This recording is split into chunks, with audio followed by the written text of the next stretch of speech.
Hello à tous, c'est Laurita, plus connue sous le nom de Laurita Socaliente sur les réseaux sociaux. Coach certifiée, je partage quotidiennement avec des milliers de personnes des astuces de développement personnel pour les aider à révéler pleinement leur potentiel infini. Aujourd'hui, on va parler de love style, c'est-à-dire les styles amoureux.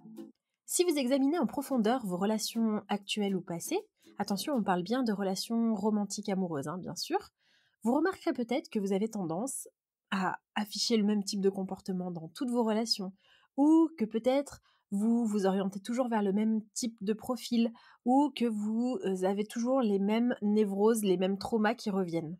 Peut-être que certains ont tendance à toujours faire trop plaisir aux partenaires parce qu'ils ont peur de l'abandon, ou d'autres exercent un contrôle permanent sur leur partenaire, ou bien simplement vous avez peut-être une image idéalisée en amont de la relation dont vous avez du mal à vous défaire par la suite. Et ça n'arrive pas par hasard tout ça. En fait, c'est le résultat direct de nos expériences en grandissant. Et je dirais même plus, c'est le résultat direct de notre éducation. Nos expériences pendant l'enfance, vous le savez, jouent un rôle très important dans nos vies. Nos expériences du passé entre 0 et 7 ans déterminent presque la façon dont on va appréhender et voir le monde. Ça forme en fait la racine de ce qu'on devient, c'est la base en fait sur laquelle on s'est construite, et on va réagir à différentes situations à l'âge adulte en fonction de ce qu'on a acquis par le passé, et surtout dans nos vies amoureuses. Donc dès lors que notre esprit d'enfant est capable de comprendre le monde dans lequel il évolue, et de former des souvenirs, on va commencer à observer comment les personnes les plus proches de nous, donc généralement ce sont nos parents ou nos tuteurs ou nos grands-parents, etc., nous impactent. Et en tout cas, ce que je retrouve régulièrement dans mes coachings, c'est qu'il y a assez peu de familles où tout s'est passé absolument parfaitement, peu de familles hyper bienveillantes, armées d'outils de communication bienveillante, d'éducation bienveillante, de compassion, sans pression, sans stress, sans émotions négatives, etc. Ça n'existe quasiment pas. Si vous faites partie de cette famille-là, c'est très bien et vous allez découvrir pourquoi par la suite. Tout au long de notre vie, on continue à s'appuyer sur un espèce de script en fait que ces personnes-là ont écrit pour nous guider quand il s'agit de comprendre ce que c'est l'amour, comment exprimer ses sentiments, comment exprimer son amour aux autres et nos réactions envers ceux et celles qu'on aime et qui nous aiment. Donc, en d'autres termes, nos expériences d'enfance et finalement le mode d'emploi que nos parents ou tuteurs ont écrit pour nous peuvent être utilisés pour prédire comment est-ce qu'on va répondre à l'amour à l'âge adulte, comment est-ce qu'on va exprimer aussi son amour à l'âge adulte. Deux psychologues ont décidé de nous diviser en catégories distinctes par rapport à la façon dont on donne et on exprime l'amour. Donc attention, il est important de rappeler à ce stade, je pense, que nos parents ont fait de leur mieux avec les outils qu'ils avaient à disposition. Je vous dis ça parce que souvent dans mes coachings, mes clientes blâment entre guillemets leur mère, mais la question que je leur pose en retour, c'est quelle enfance a eu ta mère? Parce que déjà d'une part, on ne sait pas tout, et ensuite chaque mère, je pense, fait au mieux avec les outils que sa propre mère lui a donnés, même si cela ne nous semble évidemment pas parfait à nos yeux et qu'on a toujours quelque chose à redire sur l'éducation qu'on a reçue, mais il faut aussi se dire que les mœurs changent, les mentalités changent, etc. Donc on a aussi pu tirer des forces de l'éducation qu'on a reçue. Voilà, c'était un petit aparté parce que je sais que certains et certaines d'entre nous ont des problèmes avec leurs parents, sont en conflit avec leurs parents et tout, donc c'était quand même pour remettre, comme on dit, l'église au milieu du village. Donc ces catégories, elles sont connues, comme je vous le disais au départ de ce podcast, sous le nom de style d'amour, donc love style en anglais. Et donc c'est le docteur Milan et Yerkovic, j'espère que je n'écorche pas son nom, qui ont déterminé 5 styles d'amour. Un style amoureux, donc un style d'amour, c'est un ensemble de tendances de la façon dont on va se mettre en relation et comment est-ce qu'on va interagir avec nos partenaires romantiques. Et l'intérêt de connaître son style amoureux, c'est surtout d'apprendre comment vous agissez et pourquoi et comment ce style amoureux affecte aussi vos relations amoureuses. Ça va pouvoir aussi vous aider à cultiver de meilleures relations, de relations plus profondes, plus authentiques, plus vulnérables et plus saines. Parce que même si on a le choix de la personne que l'on veut être, il est vrai que notre enfance nous forme en partie. Comment nous choisissons de réagir à certaines situations et la façon dont on s'exprime, c'est des schémas de comportement qui ont été enregistrés par notre cerveau à un très jeune âge et dans lequel on s'imprègne de notre environnement. Donc si on résume, la façon dont quelqu'un aime est basée sur son éducation. C'est quand même fou. Et notre manière d'aimer dépend aussi de nos penchants et de la façon dont nous réagissons avec nos partenaires romantiques. Comprendre comment aimer nous permet d'apprendre comment notre façon d'aimer affecte nos relations et vice-versa. Donc voici les 5 façons d'aimer et vous me mettrez en commentaire lequel vous correspond le plus. Tout d'abord, on a le pleaser, c'est-à-dire celui qui fait plaisir. C'est une personne qui a grandi généralement dans une maison où les parents sont soit trop protecteurs. Quand je dis parents, ça peut être n'importe quelle forme d'autorité, hein, les grands-parents, les tuteurs, etc. Donc soit ils sont trop protecteurs, soit ils sont vraiment souvent en colère et souvent très critiques. En tant qu'enfant, eh bien, l'enfant fait tout pour être au maximum gentil. Il fait tout ce qu'il peut pour bien se comporter, pour éviter de créer une réponse négative de la part de ses parents, pour éviter la critique, pour éviter peut-être d'être humilié, dans le pire des cas. Ce sont des enfants qui n'ont pas été souvent réconfortés, et par conséquent, ils en prennent le contre-pied et ils réagissent à ce manque de soutien en donnant eux-mêmes du soutien à leurs parents. Donc c'est vraiment le bon ou la bonne élève. Ils ont du mal avec le conflit et les désaccords, et ils font tout pour se réconcilier au plus vite.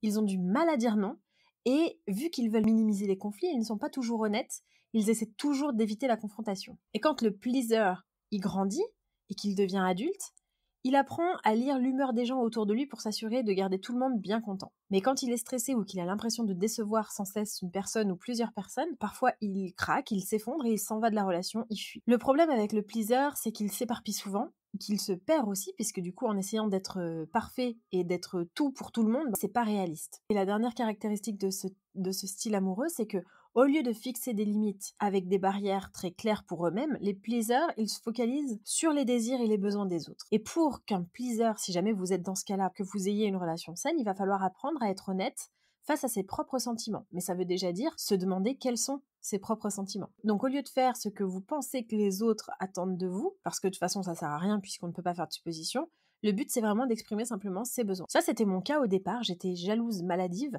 et je le justifiais parce que j'estimais avoir un passé compliqué en couple. J'ai été frappée par mon premier partenaire et j'ai toléré. Clairement, c'était une attitude de pleaser.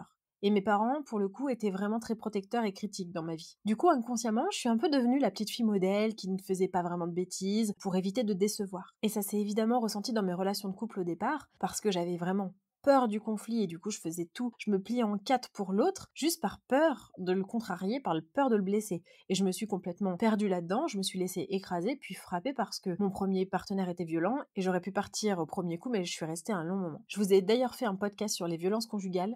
Si vous connaissez quelqu'un dans cette situation, je pense qu'il est urgent de l'écouter. Maintenant, je suis en couple et épanouie parce que j'ai effectué un profond travail d'introspection et de guérison de mon enfant intérieur. Pareil, un podcast vous attend sur l'enfant intérieur et c'était nécessaire parce que sinon, j'aurais répété 100 000 fois le même schéma. Les phrases du pleaser, c'est souvent des personnes qui s'excusent, qui disent je ne suis pas assez. Ensuite, on a la victime. La victime, c'est généralement, là encore une fois on fait des généralités, mais globalement c'est plutôt des profils qui ont grandi dans des maisons très chaotiques, pleines de disputes, plein de conflits, et qui essaient de se faire tout petit pour survivre. Pour éviter d'être dans le radar, eh bien l'enfant qui est victime, il essaie vraiment de se faire oublier. Ça peut être le cas par exemple si vous avez eu des parents alcooliques. Pour les enfants victimes, c'est très douloureux d'être présent. Ils aimeraient juste disparaître et se fondre dans le mur. Ils construisent un monde imaginaire dans leur tête généralement pour s'évader des dangers auxquels ils doivent faire face au quotidien. Généralement, les enfants victimes, donc du style amoureux victime, hein, on s'entend, ont une très basse estime d'eux-mêmes, ils souffrent souvent d'anxiété et parfois même de dépression, et ils ont tendance à se mettre en relation avec des personnes très contrôlantes qui ont les mêmes comportements que leurs parents. Ils grandissent en étant super adaptables et ils vont avec le flot, ils vont jamais à contre-courant. Ce sont des personnes qui sont aussi tellement habitués au chaos, aux situations stressantes, etc., que quand ils expérimentent de la gentillesse, ça les fait stresser, ils sont inquiets et ils appréhendent même le prochain clash. Donc, si c'est votre cas, pour entrer dans une relation saine, il va falloir apprendre l'amour de vous-même. Il va falloir vous battre pour vos droits.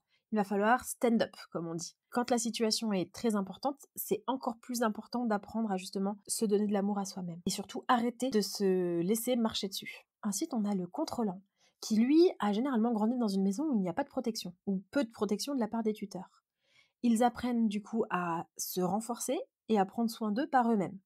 Ils ont quand même besoin de sentir que tout est sous contrôle pour éviter justement la vulnérabilité dans laquelle ils sont quand ils sont enfants. En fait, ils cherchent à éviter qu'elles les suivent dans le monde des adultes et qu'ils y soient exposés. Le contrôlant, il pense qu'il a le contrôle quand il peut éviter de ressentir des sentiments négatifs comme la peur, l'humiliation et l'impuissance. Donc en fait, il utilise généralement la colère et il ne considère pas que la colère c'est de la vulnérabilité. Au contraire, il l'utilise comme une arme pour rester un peu dans le pouvoir.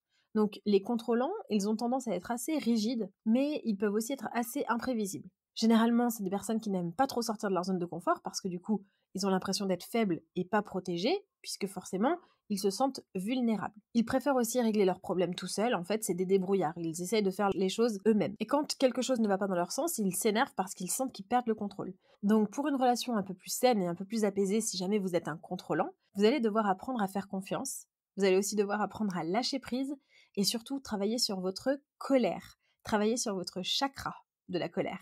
Ensuite, on a l'indécis. L'indécis, c'est une personne qui a grandi avec des parents très imprévisibles. Il est né et il a grandi avec l'idée que ses besoins n'est pas la priorité numéro 1 de ses parents. Donc sans l'affection de ses parents, eh bien ils ont développé une peur bleue de l'abandon. Et quand le parent est enfin disposé à donner un petit peu d'attention ou du temps, l'indécis, lui, il est trop énervé et trop fatigué pour recevoir justement cette attention. C'est le cas par exemple si vos parents faisaient beaucoup passer leur business, leur carrière avant tout. Quand ils deviennent adultes, du coup, les indécis, ils cherchent un peu un amour stable et ils ont tendance à idéaliser n'importe quelle relation. Vous savez, c'est ces cœurs d'artichaut qui s'engagent corps et âme à corps perdu dans la première relation venue. Quand ils se sentent rejetés, généralement ils se découragent, ils doutent d'eux-mêmes. Et ils se sentent souvent incompris et expérimentent beaucoup de conflits intérieurs. Ils ont aussi beaucoup de stress émotionnel dans leur relation puisqu'ils ont manqué un petit peu d'attention. Et ce sont des personnes qui sont souvent très sensibles et très perspicaces. D'ailleurs, ils arrivent à détecter assez rapidement le plus petit changement chez les autres.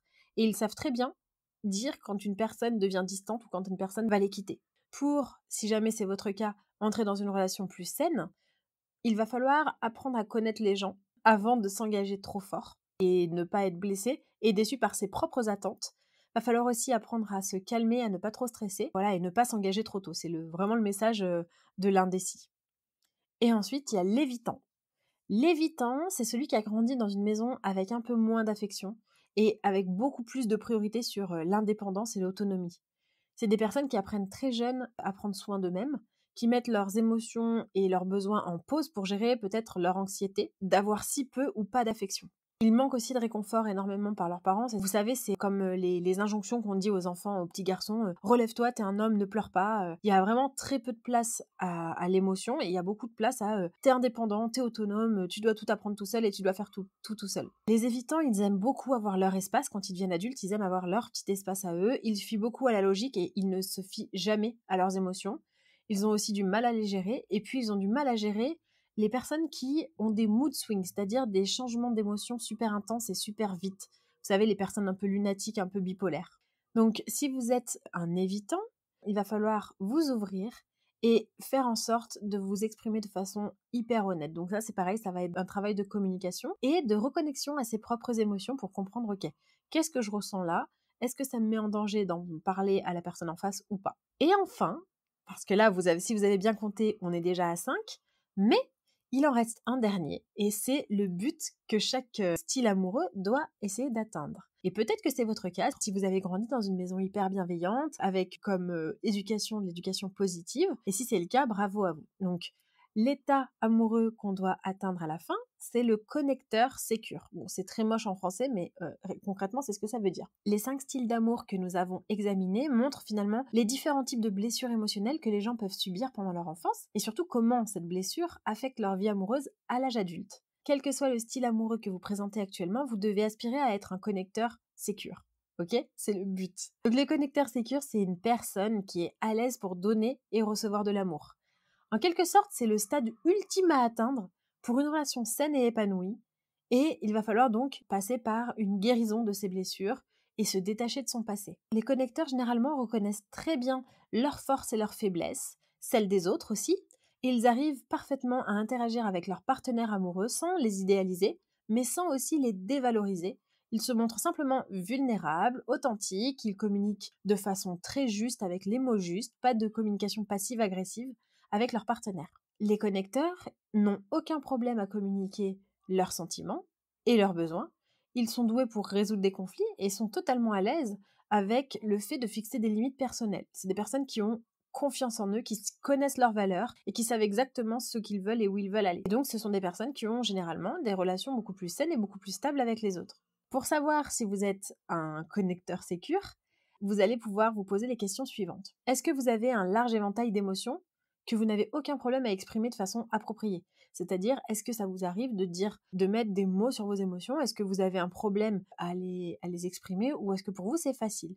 Est-ce que vous arrivez à reconnaître que vous n'êtes pas parfait et aussi donner la possibilité à votre partenaire de s'exprimer, même si vous êtes en désaccord? Ou est-ce que vous êtes quelqu'un qui s'énerve et qui sort de ses gonds, ou quelqu'un qui ne tolère pas qu'on n'aille pas dans son sens, etc. Est-ce que vous êtes à l'aise à dire non aux autres, même si vous savez que ça va les énerver, que ça va les contrarier, que ça va les gêner? Est-ce que vous êtes quelqu'un qui dit oui même quand il pense non, ou est-ce que pour vous, dire non, c'est totalement OK?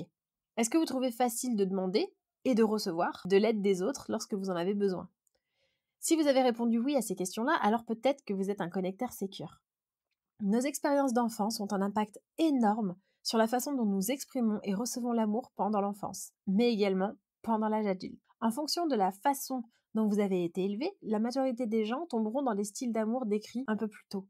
Donc, connaître son style d'amour et celui de votre partenaire, c'est crucial. D'ailleurs, faites-lui écouter ce podcast parce que ça va vous aider à comprendre certaines de vos tendances, de vos comportements, de vos attitudes, de vos schémas répétitifs, celles de votre conjoint ou votre conjointe, qui pourraient affecter aussi votre relation. Donc, prendre conscience de ces schémas, eh bien, c'est déjà un premier pas. Vous méritez l'amour inconditionnel et vous le recevrez. Je vous ferai d'ailleurs un podcast sur l'amour inconditionnel très prochainement et je vous souhaite une belle journée. Je vous dis à très vite pour un prochain épisode.